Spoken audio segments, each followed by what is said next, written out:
सर्दी, खांसी, बुखार और डॉक्टर बोले ये वायरल फीवर है। पर ये वायरल क्या भला है और ये हर मानसून में क्यों फैलता है? चलिए जानते हैं वायरल फीवर के पीछे की वायरल कहानी बहुत ही मजेदार अंदाज में। सबसे पहले नाम पर ध्यान दें। वायरल प्लस फीवर यानी बुखार जो वायरस के कारण होता है।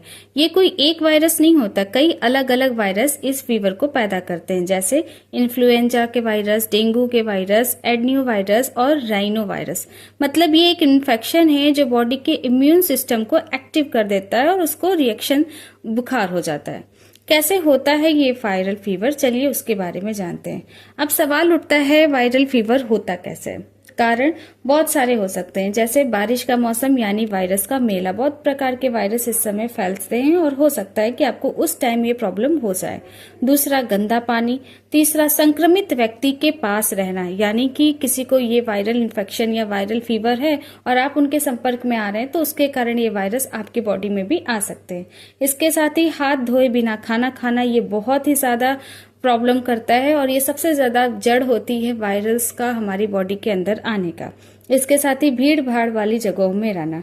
एक बंदा छींकता है और पूरा कमरा वायरल हो जाता है, बस इतनी सी बात है। यानी हवा, पानी, छींक सब है वायरस के वाहक। बात करें लक्षण की, तो लक्षण इसके कुछ इस तरीके से हैं, जैसे कि हल्का या तेज बुखार, यानी कि जो बुखार का टेम्परेचर होगा वो 101 to 103 फ़ारेनहाइट तक जा सकता है। ठंड लगना, शरीर में दर्द, सिर दर्द, नाक बहना, गला खराब, भूख कम लगना, कभी कभी दस्त या उल्टी भी। अक्सर वायरल फीवर 3 से 5 दिन में खुद ही ठीक हो जाते हैं अगर आपकी देखभाल सही तरीके से हो। बात करते हैं कि कैसे हम इसको डिफ्रेंशिएट करेंगे कि ये वायरल फीवर है या कोई और बुखार है। तो इसके लिए कई प्रकार के सिम्टम्स होते हैं जिनको आपको समझने की जरूरत है। जैसे जो वायरल फीवर होगा उसमें जो फीवर होगा वो लगातार सुबह और शाम आता है और इनके सिम्टम्स रहेंगे जुकाम, खांसी और थकान। डेंगू की बात करें तो तेज बुखार रहता है, प्लेटलेट्स कम होते हैं और सिम्टम्स होते हैं पूरे बॉडी में पेन और रैशेस। मलेरिया की बात करें तो बुखार आता है, जाता है, इसका एक निश्चित टाइम टेबल होता है बुखार आने और जाने का, साथ ही साथ ठंडी लगती है और इसकी सिम्टम्स हैं कुछ पसीना और कपकपी। मतलब जब बुखार होगा तो बहुत ज्यादा ठंडी लगेगी और जब बुखार उतरेगा तो पूरा पसीना पसीना होने लगेगा। इसके साथ ही टाइफाइड की बात करें तो धीरे धीरे बुखार लगातार बढ़ता ही जाता है और इसके सिम्टम्स होते हैं पेट में दर्द और उल्टी होना। अगर बुखार 3 दिन से ज्यादा टिके तो आपको तुरंत के तुरंत डॉक्टर से जरूर मिलना चाहिए।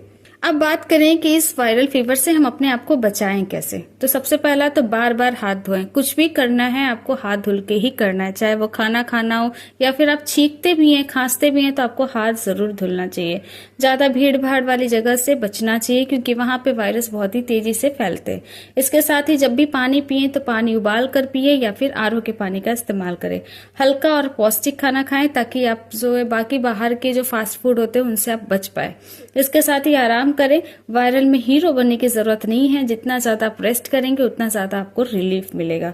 इम्यूनिटी को बढ़ाएं, इसके लिए आप नींबू पानी का यूज कर सकते हैं, फल का यूज करिए, तुलसी का काढ़ा और भरपूर नींद ले। ये पूरी तरीके से आपको वायरल फीवर से बचाने का काम करेगा जो कि बहुत ही कारगर साबित होता है। बात करें कुछ घरेलू उपाय के बारे में तो अदरक शहद वाली चाय, नींबू वाली चाय, नीम की तुलसी वाली चाय, गुनगुने पानी से स्पंजिंग और मूंग की खिचड़ी सूप जो कि पेट को भी खुश रखे और आपके शरीर को भी खुश रखे। ये सब कुछ घरेलू आसान से उपाय हैं जिनको आप जब भी आपको वायरल फीवर हो इन सब चीजों का इस्तेमाल करना चाहिए। तो अब जब भी बुखार हो घबराइए नहीं, पहचानिए सही लक्षण और आराम कीजिए। डॉक्टर की सलाह जरूरी है। वायरल फीवर छोटा लगता है लेकिन लापरवाही भारी पड़ती है। वीडियो अच्छा लगे तो लाइक करें, शेयर करें, सब्सक्राइब करना बिल्कुल ना भूलें ताकि वायरल हो सिर्फ जानकारी, बीमारी नहीं।